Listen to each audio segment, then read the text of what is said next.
আলু দিয়ে যে এত সুন্দর একদম অল্প সময়ে টেস্টি টেস্টি পিৎজা তৈরি হয়, তাও আবার গ্যাসের ওভেনে, যেটা নাকি বাচ্চা থেকে বড় সকলেই একবার খাওয়ার পরে প্রতিদিনই খেতে চাইবে। বাচ্চারা তো বিশেষ করে টিফিনের জন্য বায়না করবে।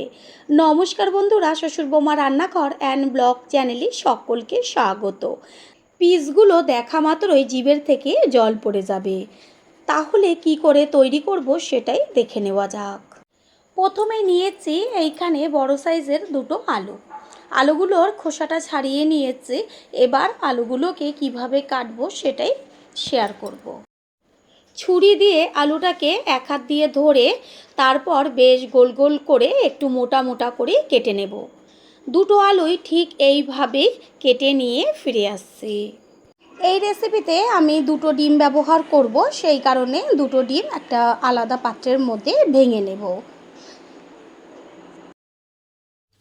এইখানে আমি মাঝারি সাইজের দুটো পেঁয়াজ খোসা ছাড়িয়ে চৌকো চৌকো করে বেশ বড় বড় করে কেটে নিয়েছি, আর নিয়েছি ঝালের জন্য কাঁচা লঙ্কা। এবার একটা চপারের মধ্যে আমি পেঁয়াজের টুকরোগুলো আর কাঁচা লঙ্কা দিয়ে ভালো করে চপ করে নেব। যদি ছুরি দিয়ে কেটে নেন যতটা পারবেন একদম ছোট ছোট করে কাটার চেষ্টা করবেন। একটা বড় সাইজের বোল নিয়েছি আর তার মধ্যে ভেঙে নেওয়া দুটো ডিমই দিয়ে দেব। ডিমের মধ্যে দেব পরিমাণ মতন লবণ, দেব ছোটো চামচের হাফ চা চামচের থেকেও কম পরিমাণ হলুদ গুঁড়ো, আর দিয়ে দেব গোলমরিচের গুঁড়ো হাফ চা চামচ। এবার এদিকে চপারে যে পেঁয়াজ আর লঙ্কাটা চপ করে নিয়েছিলাম সেটা দেখা যাচ্ছে কত সুন্দরভাবে কাটা হয়ে গেছে, একদম মিহি মিহি করে। এবার এই যে সম্পূর্ণ পেঁয়াজ আর লঙ্কাগুলো সব এই ডিমের মধ্যে দিয়ে দেব কুচিয়ে নেওয়া ধনেপাতা। তারপরে একটা হ্যান্ড উইন্সের সাহায্যে ভালো করে সমস্ত উপকরণগুলো ডিমের সাথে ফেটিয়ে নেব। একটু সময় নিয়ে ফেটিয়ে নিতে হবে যেন বেশ ডিমের ওপরে পুরো ফেনা ফেনা মতন হয়ে যায়। পুরনো বন্ধুদের সবসময় আমাদের পাশে এইভাবে ভালোবেসে থেকে এগিয়ে নিয়ে যাবার জন্য অনেক অনেক ভালোবাসা। এখানে প্রথমে যে আগে চাকচাক করে আলুগুলো কেটে নিয়েছি সেগুলোকে ভালো করে জল পাল্টে পাল্টে 3 থেকে 4 বার ধুয়ে নেব। দেখতেই পাওয়া যাচ্ছে যে একদম ওপরে খুব সুন্দরভাবে ফেনা ফেনা হয়ে গেছে। গ্যাসের ওভেনে একটা ফ্রাই প্যান বসিয়েছি আর ভালো করে গরম করে নিয়ে এর মধ্যে দিয়ে দেব একদম অল্প পরিমাণ সাদা তেল। এখানে আমি 1 চা চামচ পরিমাণ সাদা তেল ব্যবহার করেছি। তেলটাকে পুরো ফ্রাই প্যানে ছড়িয়ে তারপরে ভালো করে গরম করে নেব। গ্যাসের ফ্লেম লোতে দিয়ে দেব। একটা একটা করে আলু নিয়ে এবার ফ্রাই প্যানের ওপরে সুন্দরভাবে সাজিয়ে দিতে হবে।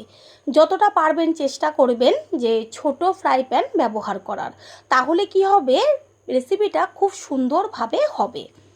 ঠিক এইভাবে একটা একটা করে সাজিয়ে দেব। আলুর মধ্যে লবণ যাবে আর তাড়াতাড়ি সিদ্ধও হয়ে যাবে, ঠিক এই পর্যায়ে এর মধ্যে দিয়ে দিচ্ছে লবণ, আর দিয়ে দেব একদম অল্প পরিমাণ হলুদ গুঁড়ো। এবার হলুদ আর লবণটা ভালো করে মিশিয়ে নেব। হলুদটা আপনারা স্কিপও করতে পারেন, তবে কালারটা ভালো লাগবে। ভালোভাবে তো মিশিয়ে নেব।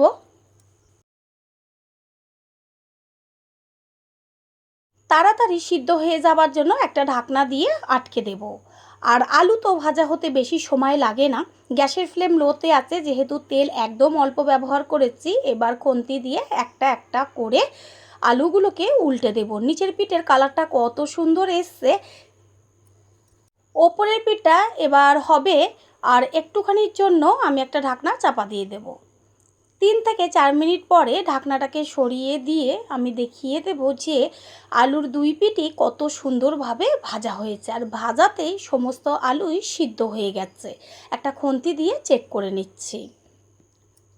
রেসিপিটা তৈরি হতে একদম বেশি সময় লাগে না। এত অল্প সময়ে এত টেস্টি একটা রেসিপি তৈরি হয়ে যায়। আলুটা তো ভাজা হয়ে গেছে, এবার সম্পূর্ণ ডিমের ব্যাটারটা এই আলুর ওপরে আস্তে করে দিয়ে দেব। সব আলুগুলো দেখবেন ঢেকে যাবে, আর ঠিক এইভাবে একটু খুন্তি দিয়ে চারদিকে ছড়িয়ে দিতে হবে। সেই কারণে চেষ্টা করবেন যে প্রথমেই বলেছি ছোট ফ্রাই প্যানটা নিলে তাহলে এইটা দেখতেও সুন্দর হবে আর আপনাদের করতেও খুব সুবিধা হবে। ডিমটা এবার সুন্দরভাবে হওয়ার জন্য আমি একটুখানি ঢাকনা চাপা দিয়ে দেব। আর এই ঢাকনাটা চাপা দেওয়ার পরে এত সুন্দর ফুলে উঠবে, দেখলে পরেই বুঝতে পারবেন। প্রথমবার যারা আমাদের চ্যানেল ভিজিট করছেন তাদের আন্তরিক শুভেচ্ছা ও অনেক অনেক ভালোবাসা। আমাদের রেসিপিগুলো যদি ভালো লেগে থাকে সাবস্ক্রাইব করে দেওয়ার অনুরোধ রইল ও পাশে থাকা বেল আইকনে ক্লিক করলে পরবর্তী ভিডিওগুলো সবার আগে আপনাদের কাছে পৌঁছে যাবে। সম্পূর্ণটা গ্যাসের ফ্লেম লোতেই করতে হবে। 3 থেকে 4 মিনিট বাদে ঢাকনাটা সরিয়ে দিয়ে দেখিয়ে দিচ্ছি যে কত সুন্দর ফুলে উঠেছে। আর একটু ফ্রাই প্যানটা নাড়িয়ে দিচ্ছি, এটা সুন্দরভাবে কিন্তু নাড়াচাড়া করছে। উল্টাবার সময় কোনো রকম সমস্যা হবে না।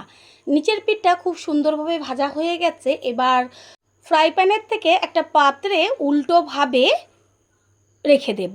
তাতে কি হবে, এবার এই থালাটা ধরে আস্তে করে আবার ফ্রাই প্যানের ওপরে ঢেলে দেব, ওপরের পিঠটা খুব সুন্দরভাবে হবার জন্য। ঠিক এইভাবেই উল্টাবেন, তাহলে দেখবেন চারদিকে একটুও ভাঙবে না। দেখতে কত সুন্দর লাগছে। এবার এই ওপরের পিঠে দিয়ে দেব কিছুটা পরিমাণ সস। এইখানে আমি 3 চা চামচ পরিমাণ সস দিয়েছি। চামচের পেছনটা দিয়ে বেশ পুরোটায় মাখিয়ে দিতে হবে। এতটুকু ভিডিও দেখার পরে বোঝাই যাচ্ছে যে রেসিপিটা কতটা টেস্টি হতে চলেছে। পুরোটায় তো সসটা মাখিয়ে নিয়েছি। এবার চিজ এর ওপরে দিয়ে দেব। যদি বার থাকে তাহলে গ্রেট করে দেবেন, আর এইগুলো যেহেতু পিস সেই কারণে ওপরে দিয়ে দেব। তারপরে একটা ঢাকনা চাপা দিয়ে দেব। ঢাকনা দেওয়ার কারণ চিজটা গলতে শুরু করবে, সুন্দরভাবে ছড়িয়ে যাবে। বন্ধুরা, আপনারা যে যেইখান থেকে ভিডিওটি দেখছেন অবশ্যই কমেন্টের মাধ্যমে জানাবেন।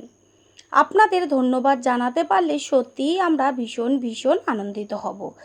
চিজটা কত সুন্দর গলে গেছে, আর সম্পূর্ণটা এবার খুন্তি দিয়ে মাখিয়ে নেব।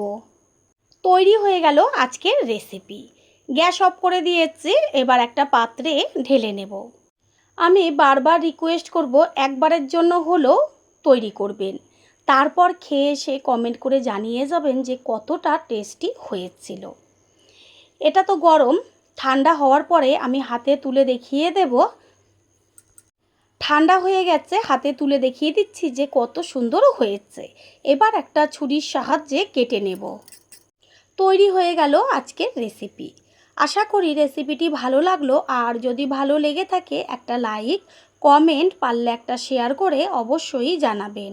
আপনাদের একটা লাইক ও লাইকের পাশে থাকা হাইপ আর একটা শেয়ার আমাদের কাছে অনেক অনেক গুরুত্বপূর্ণ। All friend, thanks for watching my video. আপনারা সকলে ভালো থাকবেন, সুস্থ থাকবেন। আবারও দেখা হবে অন্য কোনো রেসিপির এপিসোডে।